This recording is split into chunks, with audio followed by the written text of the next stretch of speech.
Sasa wameanza kuitwa watoto ili waanze kuja, ili Samueli aelekezwe na Bwana ni yupi atakayempaka mafuta yanaletwa binadamu.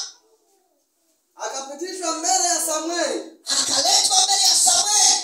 Naye akasema Bwana hakumchagua huyu. Bwana akasema hapana, huyu mimi sijamchagua.